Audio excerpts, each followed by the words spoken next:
with us doing the interview, Christina Warren, the senior technology analyst at Mashable, who is always writing about the coolest, most interesting stuff, always ahead of the curve. And also, a person that needs very little introduction, Fred Wilson. What can I say about Fred? As I said, he needs no introduction, so I will just leave it at that. No, Fred has been around doing technology for he's actually been funding technology for more than 30 years, which is stunning. Obviously, as a partner at Union Square Ventures, and I will leave it with you two for an engaging interview.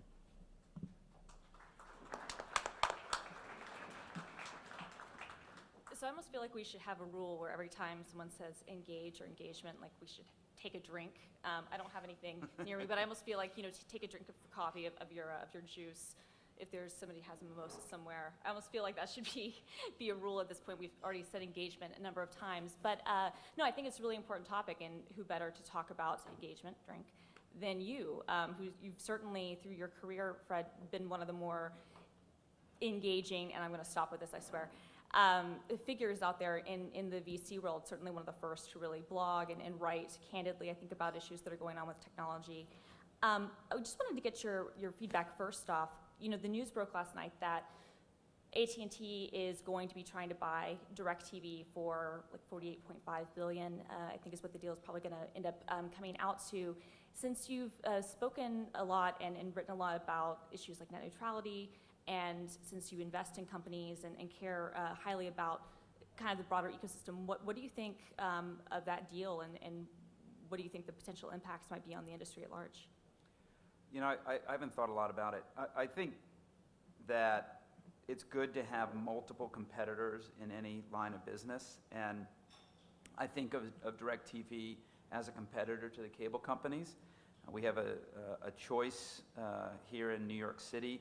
You can get your video entertainment from Time Warner Cable if you live in Manhattan, or Cablevision if you live in Brooklyn. I'm not entirely sure who you get it from if you live in Queens or the Bronx. But you can always get a satellite and get it from DirecTV. So where this hit home for me was when Time Warner Cable and MSG were fighting about the Knicks, and all of a sudden you couldn't watch the Knicks. This is 2 or 3 years ago on Time Warner Cable, and I went and got a satellite. And so I think it's important to have choice. I think it's important to have competitors. And I'm hopeful that eventually we're going to have over-the-top video, and we can just get the entertainment we want on our TVs in our homes through hundreds of various suppliers instead of a handful. So I guess at the end of the day, I don't know that deal is going to have a lot to say about what our video entertainment looks like in the future. But it's important to me that we have as many competitors as possible, and I guess I'd rather see DirecTV owned by somebody who's a competitor to Comcast than to Comcast. That's true. That's true. Town USA already owns almost everything, right? So, all right. So, recently, and this does kind of tie into engagement a little bit, because when we talk about the types of devices we use, that's becoming more and more how people interact. You made a remark that got a lot of press and a lot of attention to Michael Arrington during a TechCrunch Disrupt about how you think in 2020, it's possible Apple might not be amongst the top 3 tech companies, or even maybe in the top 5. At this point, are you just kind of trolling Apple and Apple users, or do you really feel like they are behind the curve when it comes to the next wave of technology and the next way of engaging users? Yeah, so it was an interview just like this. Yeah. And Mike posed that question to me. I hadn't thought much about it, and I gave him an off-the-cuff answer. I genuinely feel that when I answer the question just from my gut. Who in the world of technology are doing the most interesting things out there right now? And I don't think Apple's one of them. So if doing interesting things leads to continuing to be one of the most important tech companies, and not doing interesting things leads to not being one of the most important tech companies, then that's how I answer the question. I got a lot of criticism for it. I don't like to think that I'm trolling anybody.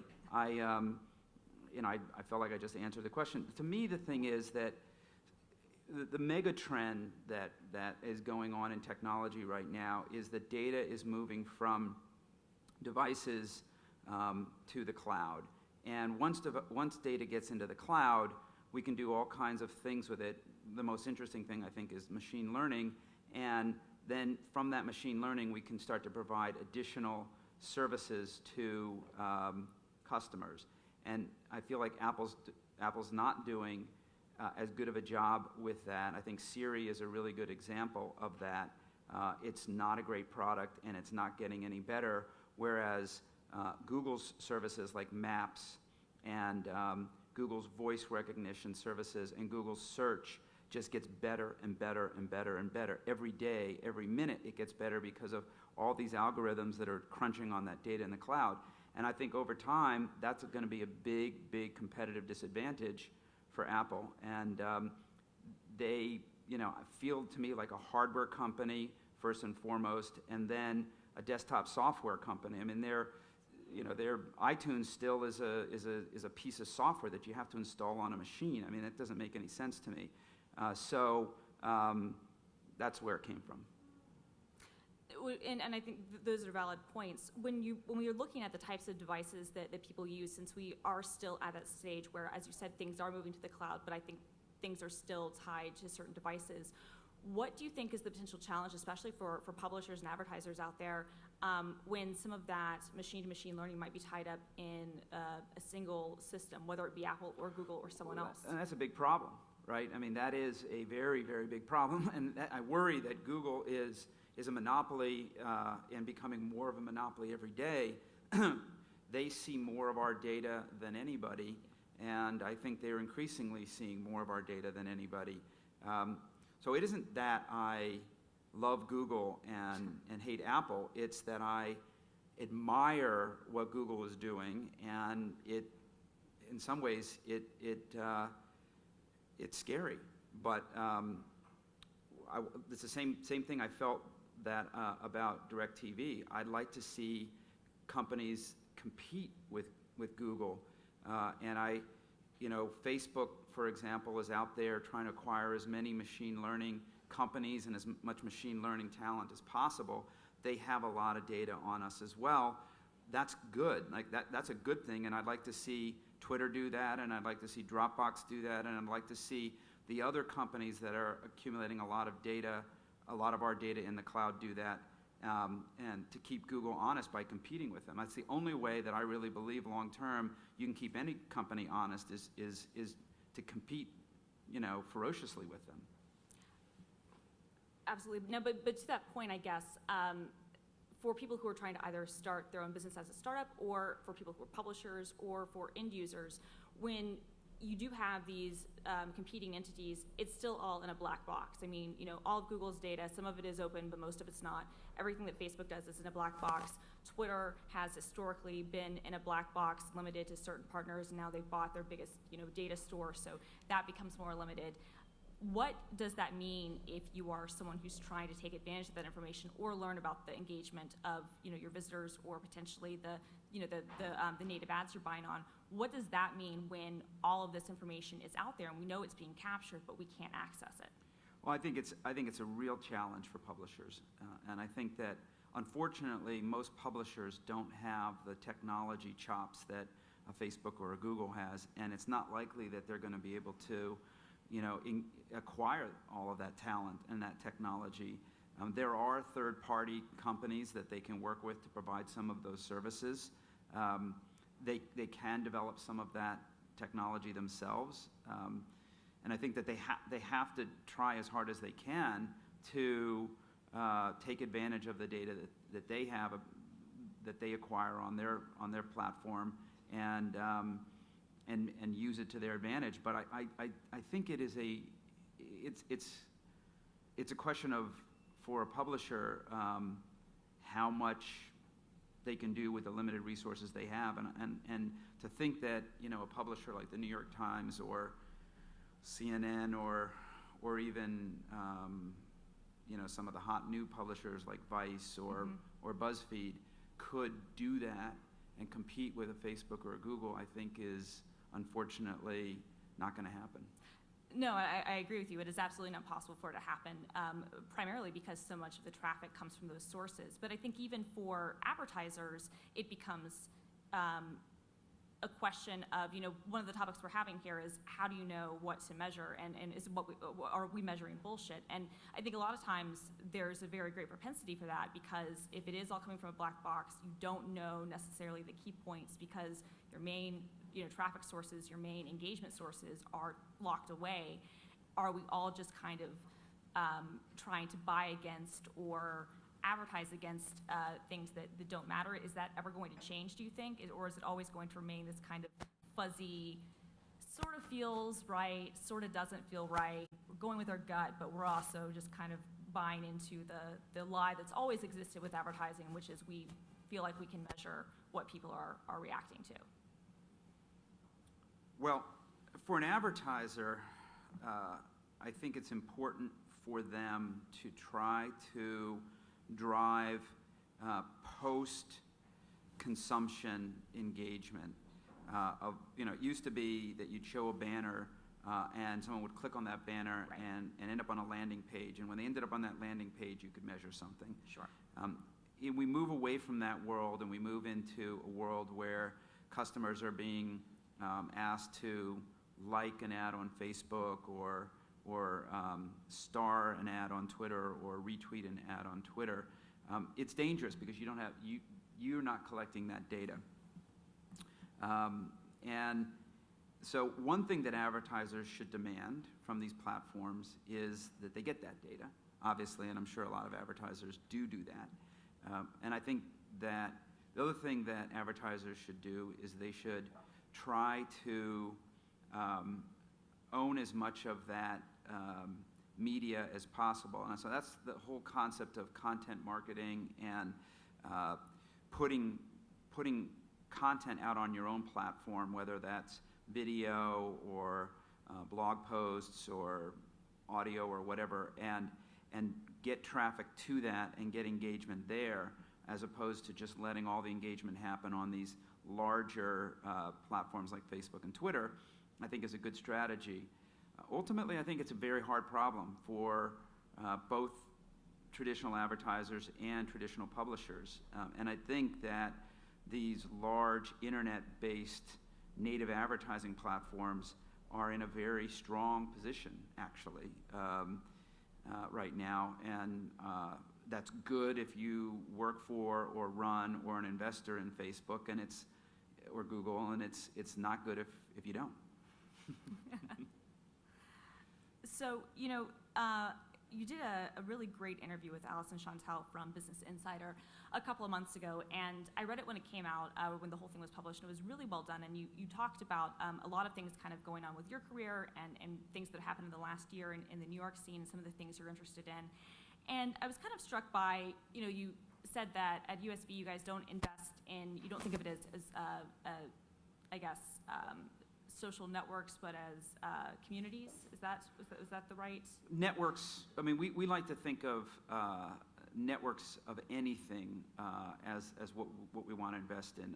For example, Kickstarter is a network because people who want to get their projects off the ground will come to Kickstarter and post it, and then other people will come and back it. So that's a network. Sure. It's not a social network per se, but it's a network. Well, there are social components. I mean, I certainly have been sadly responsible for people backing things that haven't gone through, but I've also found great projects because my friends have backed them, and you develop kind of a. You could call it a social network. I don't think it's predominantly social, but yeah. I think every business today needs to have a social component to it, and that's where the engagement happens, frankly. So when you find a Kickstarter project, whether it's your friend's Kickstarter project or you just happen to come across it on Kickstarter's website and you say, oh my gosh, this is the most amazing thing, I want to see this happen, and you spam your friends or you tweet it out or whatever you do, that's social, and that's also engagement. Like if we want to talk about what is engagement, that's engagement. So I think it's important for these networks to have a social component, but social network, I think, is too limiting a term for the kinds of things that we look to invest in.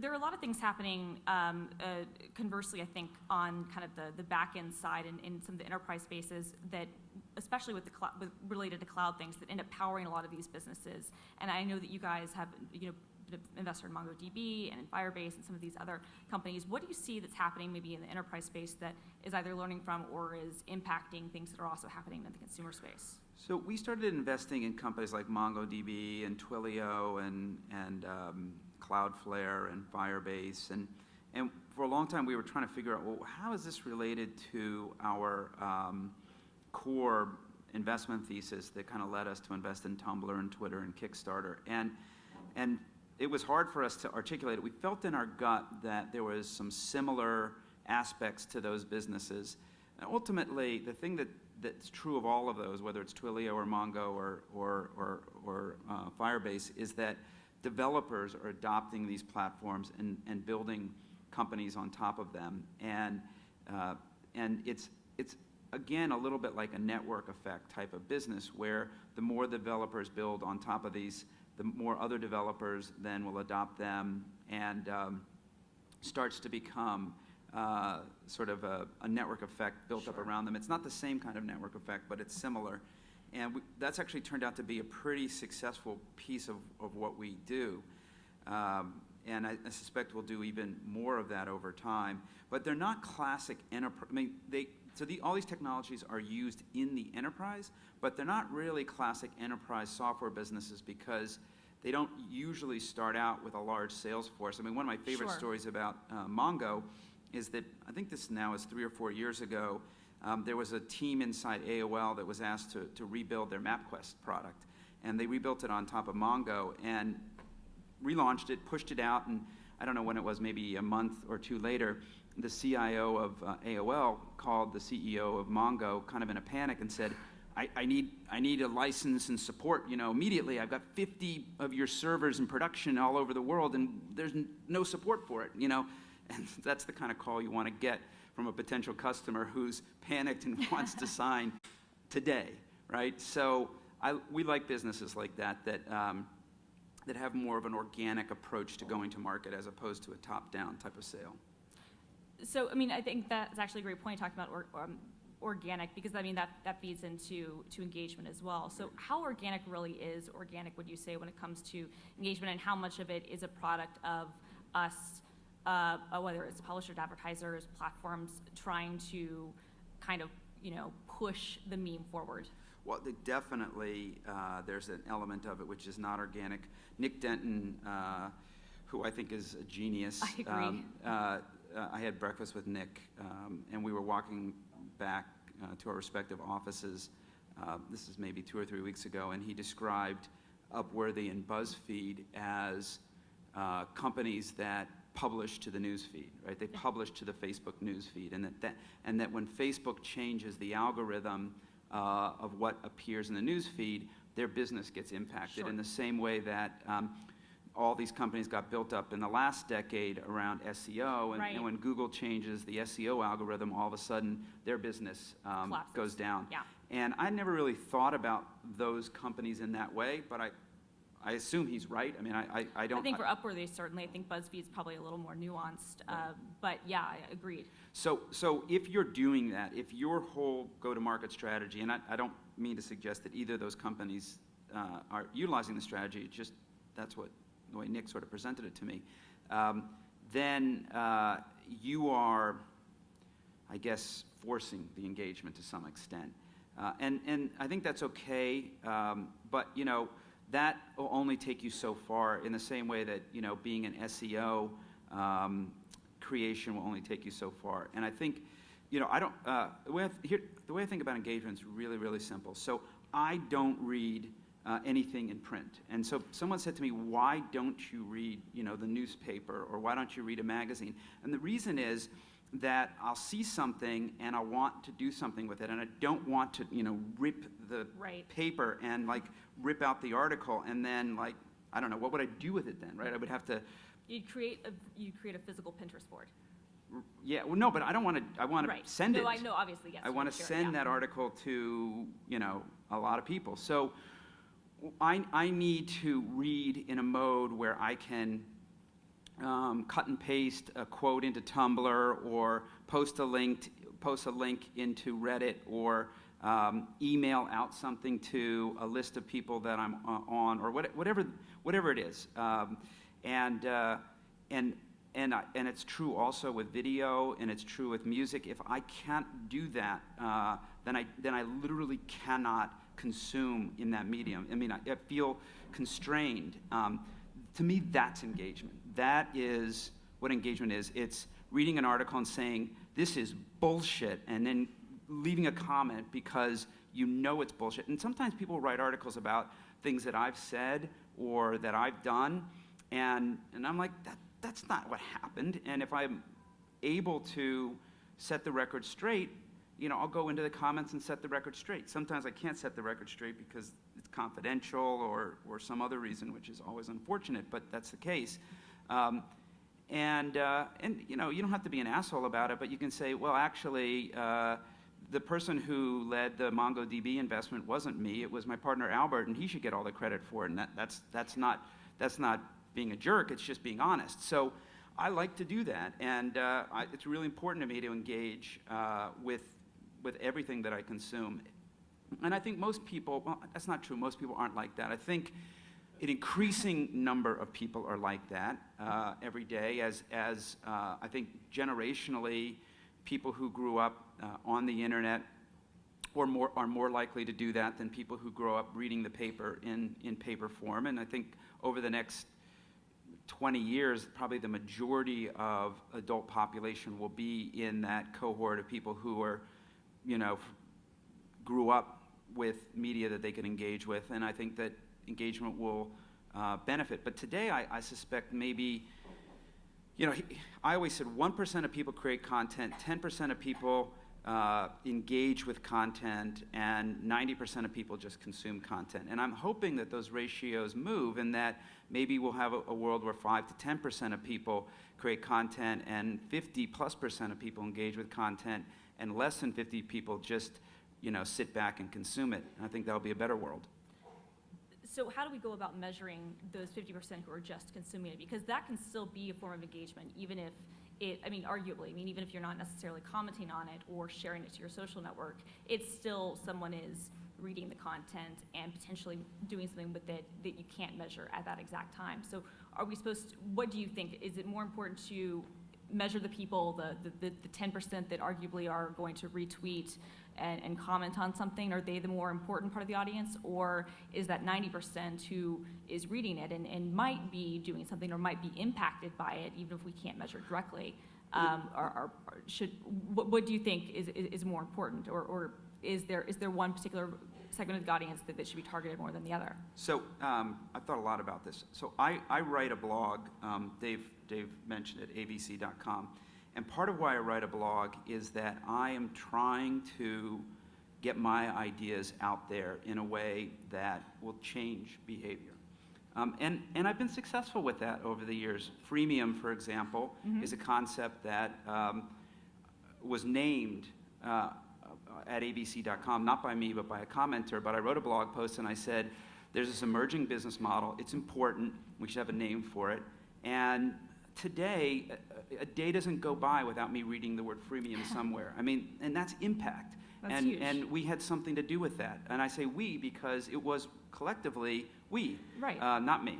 And so that's a big part of what I'm trying to do. And so I think a lot about the people who are impacted by something like freemium, who never have done anything other than just read. But they go back and they go to their job, and they might have a discussion internally inside their company and say, why don't we have a free version of our product? Like, why don't we have some way that anybody could use our product, and then we could ultimately convert them later on? And I suspect that that's happened now thousands and thousands of times because of the work that we did to sort of coin that term. So I know that there's a lot of people out there who are being impacted who we can't measure through these channels. But I think that the more people who do engage by leaving a comment or retweeting or posting to Facebook or whatever, that those people are amplifying it so that more people can be just consuming it. And so ultimately, I think engagement is super important, even though it's hard to measure. I mean, it's a classic John Wanamaker quote, I know that half my advertising's wasted, I just don't know what half it is. And it didn't stop him from advertising because he still knew he was getting a return. And as we try to be more and more analytical and scientific about this, that's good, but it's okay maybe to just know that something's existing that we can't measure. As long as we feel in our gut that it's happening, it probably is happening. That's great. And we're going to open it up for questions in just a minute, because I know that's why everyone's here. Yeah, exactly. They don't want to see me. They want to ask you questions. Well, by the way, that's engagement, right? Like, so when I sit in a classroom and I have to spend 45 minutes just listening to a teacher go wah wah wah wah wah, I just check out after a while. If the whole class is give and take, and everybody's talking and the teacher's reacting, and it's 45 minutes of discussion, I think that's way better, and that's engagement. I totally agree. I get my final question, and this is sort of loaded, I guess, because there aren't easy answers to this, but I'm really interested in your take. Even if only 1% of people are creating content, the amount of content that's being created by individuals today versus, say, even 7 years ago when I started writing professionally is drastically different. And the amplification of the people who are creating content is different. So the landscape is different. And I've said this many times that, my boss, Pete Cashmore, would not be able to start Mashable today the way that he started it in 2005. It just wouldn't be possible. He'd need to have, a major investment involved. He would not be able to do it from his bedroom and grow it into the business that it's become now. So how do people, whether they're big publishers, small publishers, individuals, advertisers, how do they make what they're saying and the engagement and the conversations that are happening within their communities bubble up to matter, so that in the whole disparate universe of all the conversations that are happening, someone will take notice, and it's just not existing, out in the ether to maybe hopefully get indexed by a search engine, or maybe be found by, a spam bot or two? Well, I agree it's way harder, but it's not impossible. So there's a guy named Benedict Evans, who I started reading a couple of years ago, and he's a British guy and was writing what I thought was some of the best analytical work about the internet and mobile that I'd ever seen. And at the time, he was all by himself. Mm-hmm. And he was doing some consulting work to kind of pay the bills.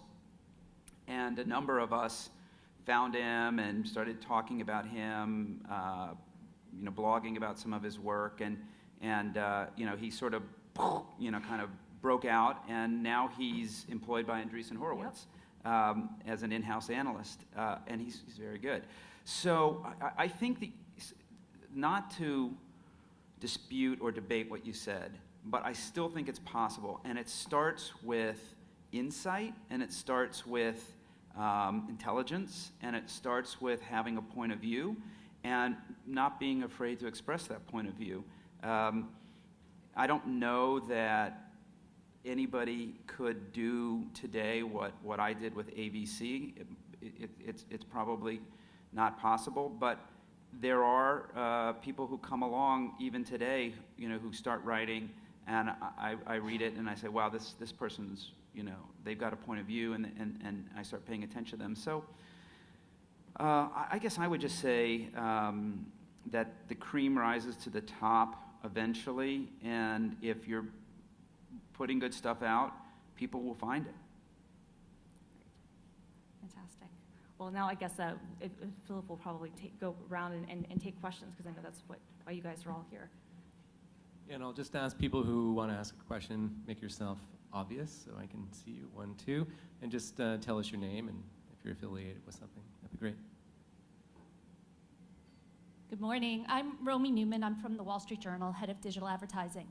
And I think you're absolutely right. What you're describing is sort of a world where the economics favor networks, favor social feeds, but so much of that is built on the back of original content publishers, right? That we're the foundation. We are the great content that everybody wants to share. So my question is, what is your advice to content publishers like us in this world? How do we become part of, we have engagement, but how do we have engagement, I think, in the 1.0 version, right? And how do we become part of the new world engagement so that we can have favorable economics as well? Well, I think that the world of the traditional publisher, whether it's the Wall Street Journal or the Financial Times, the New York Times, and some of the magazines, The Economist, so on and so forth, are burdened by their legacy business models and the way that they've always thought about the content costs of their business. And I think that, for example, the idea of a paywall is a ridiculous idea. And the idea that one should be charging for content, charging people to consume content, is nuts. And I think if you see where all the breakout companies in the world of publishing that have come from the past 5 to 10 years, Huffington Post or BuzzFeed or Vice or whatever, not only do they not charge for their content, they make it as pervasive as possible. And they also promote third-party content and use that as a huge piece of their overall audience, and so, not audience, content base. So I think that the problem is it'd be very difficult for a traditional publisher to think that way, and yet I think it's the only way to think in this day and age. Any time that somebody encounters a paywall is a time for someone to bounce.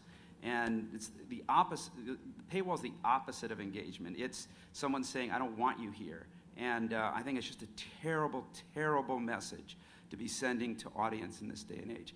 And I would tear down every paywall on the internet right now. If I could be given, the throne to rule the internet, the first thing I would do is make paywalls for content illegal. It's my opinion. Thanks. Hi, Fred. Dorian Ben Coyle, Teaming Media and the Mediathon. I'm wondering what, in the context of this conversation, you think of Snapchat, which has a lot of participation and engagement, and yet the whole premise is that once you do it, it's gone and it's not going to last, and it will expire and therefore not exist for the bots to search and for the engagement to build up over time. So, like I said, in the context of this conversation, what do you think of something like Snapchat, where the premise is it will expire after you do it? Well, I think Snapchat is one of the few services of massive scale to emerge on the internet in the past couple of years. I actually can't think of anything other than Snapchat, leaving aside games. Games is just a completely different category, so let's just move them aside and not talk about them for a second. And I think that they did it by recognizing that that people wanted more control over the media that they were sharing, and that people wanted to have quote-unquote social experiences that they wouldn't regret. And I think in large measure, Snapchat is a reaction to Facebook.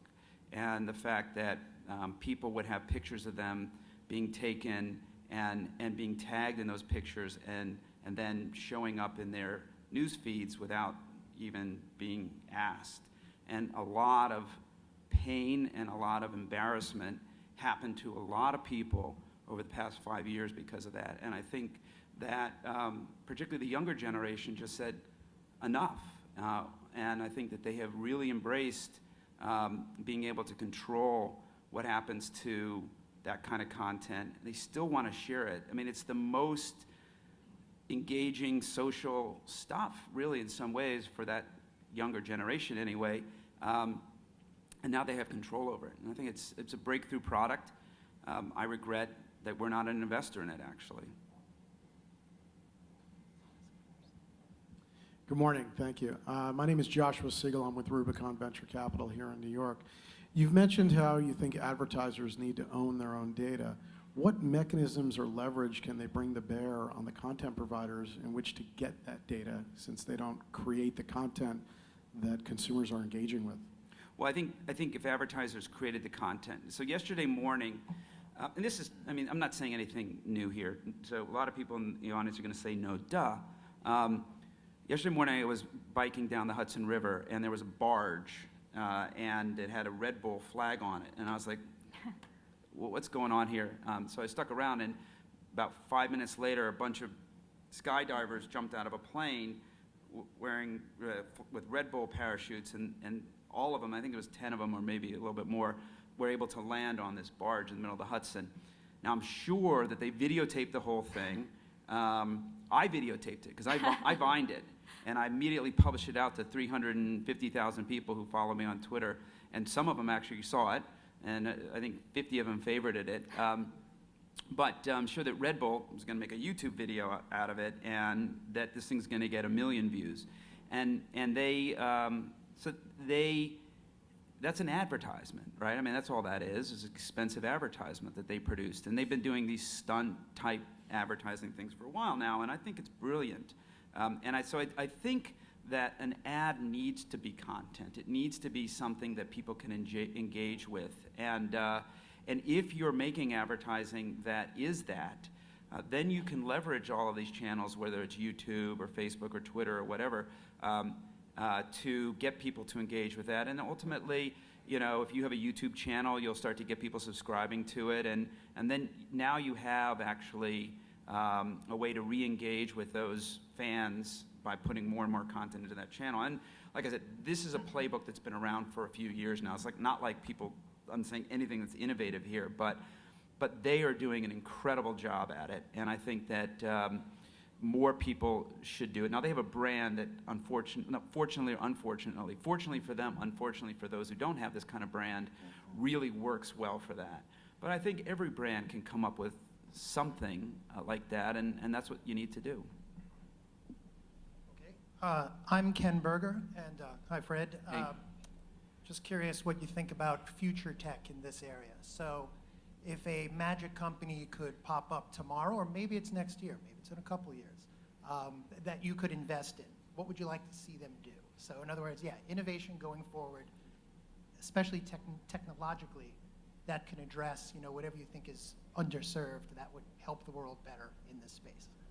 Well, the thing that I'm excited about is the ability to use mobile devices and the software that runs on them to really change lots of things around health and wellness for the better. We actually haven't made any investments in this category yet, but so I suffer from high-frequency hearing loss, and when I go out to dinner at a loud restaurant, I really struggle to hear. And I've always thought it would be amazing to have this thing that I call the cone of silence. I don't know if anybody ever used to watch Get Smart, but basically the idea that we could, you know, create this magic cone that would come around the table and all of a sudden we could hear each other. Now, what's I think going to happen is that we're going to have low-power Bluetooth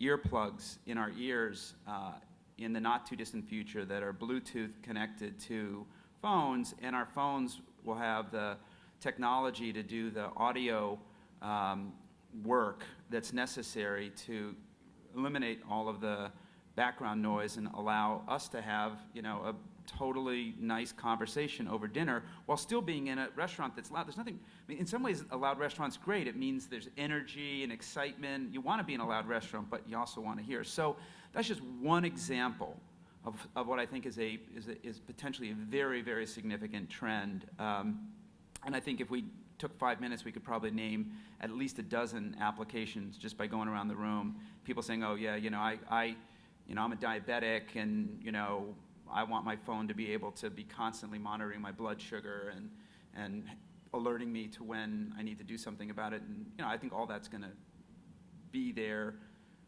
probably before Apple's no longer a top 3 tech company. Okay, we have time for about 3 more questions. I've already got 2 lined up, so if you have something burning, please get my attention. I think I saw this gentleman over here first. And then we'll have a coffee break right after this, and you can pin down Fred one-on-one. You can get mobbed. Thanks. Hi, Rachel Feddersen from theweek.com and mentalfloss.com. I have kind of a related question, but it's not about tech, it's about platforms. So at one point, like you said, we were all, I've been in publishing for a long time, we were all frantically focused on SEO. That was the thing that we all thought about all the time, weekly meetings, blah, blah, blah. Now it's social platforms. Surely they too will fall in some way. What do you think is going to be the next focus of sort of mass activity that publishers should be focusing on? I think it's publishers taking control of their own destiny and essentially having direct relationships with their audiences in a way that they can get their audiences to come to them when they have something for them.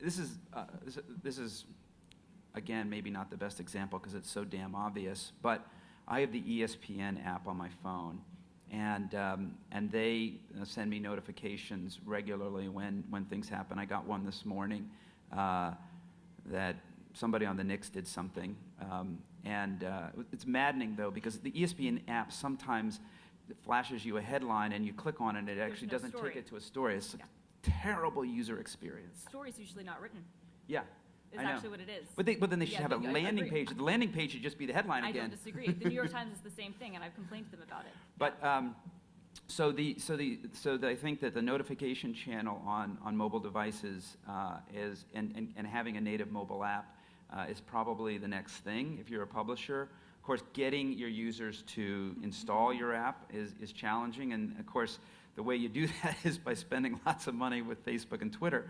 But still, I think it's the one thing that I can think of that a publisher could do that would help you lessen your dependence on these social platforms. Hi, Fred. Noah Mallon. I'm curious about, you talked about Google and how they're really dominating data right now. Do you feel like there's beginning to be a backlash among consumers about how their data is used, especially in light of what's been going on with the NSA? There's clearly a connection between that and some of the data that advertisers are also making use of. Do you see that as being a problem, or do you think people are just kind of immune to that now? Well, it's clearly a problem. Okay, so I think we have to all understand that we as a society are being taken advantage of by our government and these large platforms. So I totally agree with you on that. However, if you take any sort of large base of users and you look at how many of them actually do something to protect themselves from this, it's tiny.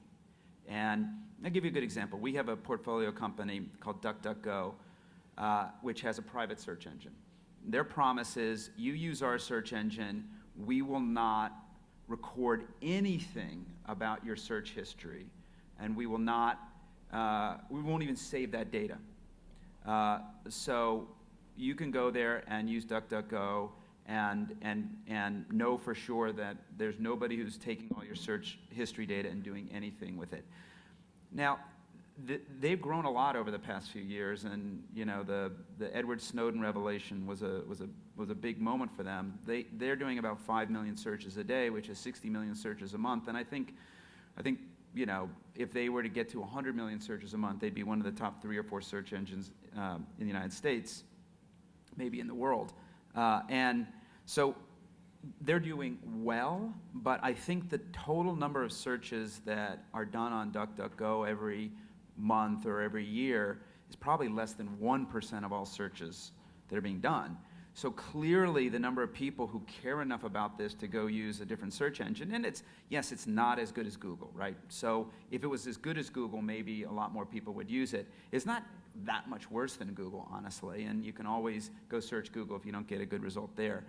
But the point being that very few people alter their behavior in response to that. And maybe there are going to be some big events like the Snowden revelations that will cause more and more people to take action. But it's hard to take action. I mean, I use Gmail, I use Google Calendar, I use Google Docs, I use an Android phone.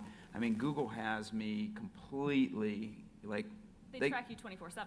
Well, they have me, right? And I should know better. But the reality is I get really good value for using those products, and they're great products, and I actually don't know how I would do the work I do every day without them, and so I make that trade-off. And so I think that's the rub about where we are. It's too expensive for people, not necessarily in terms of money, but in terms of behavior change and time to move away from these services, and so they don't. Hey, Fred, in the back. Hi. Hey. My name is Scott Lindenbaum. I was an entrepreneur for a little while at a company called Broadcaster and one called Spun. Now I work as the digital planning director at Deutsch, the advertising agency. So I agree with a lot of what you're saying. Part of my job at Deutsch is to convince a lot of our clients that it's time to start creating content and not just creating ads, and using that content to, of course, advertise themselves and create engagement. But one of the big challenges I see among all these brands is they don't understand that creating content isn't just like launching a campaign. And so they might do a little something and toss it out there, but they don't see the Red Bull media studio model, right, of continuous creation, continuous communication, and building following over time, or like a YouTube star would. And then the advertisers, of course, market around the launch, and then the money goes away, and then the whole thing dies. And what I can't figure out, maybe you could offer some insight, is startups understand this, right? They're in it for the long haul.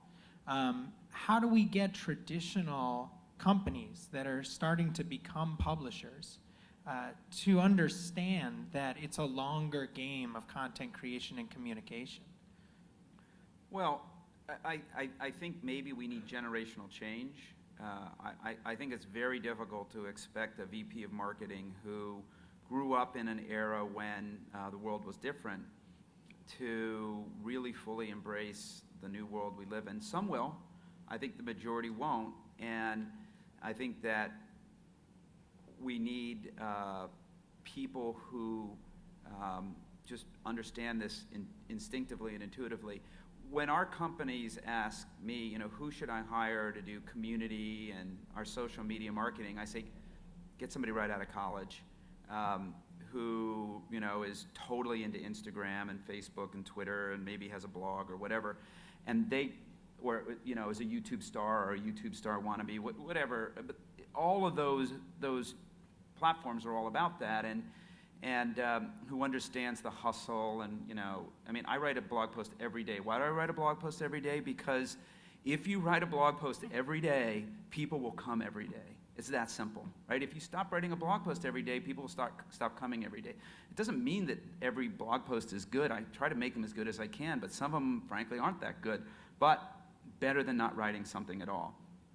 And so, I think people who, I'm not an ageist, but I think that I have 3 children who are 23, 21, and 18, and I understand that generation pretty well. And I just know that they are wired up differently around these kinds of things, and they get it, and they understand that they got to engage real time all the time in these platforms if they want to drive people to follow them and consume their content. And so I think that we just need marketers to start hiring more and more of those people, and eventually those people will end up running the show, and those people will create agencies. Those people have already created agencies. The reality is, some of you in the room are those people, and you have your own agencies. So I think it's a transition from the old world of marketing to the new world of marketing, and we're somewhere along the way.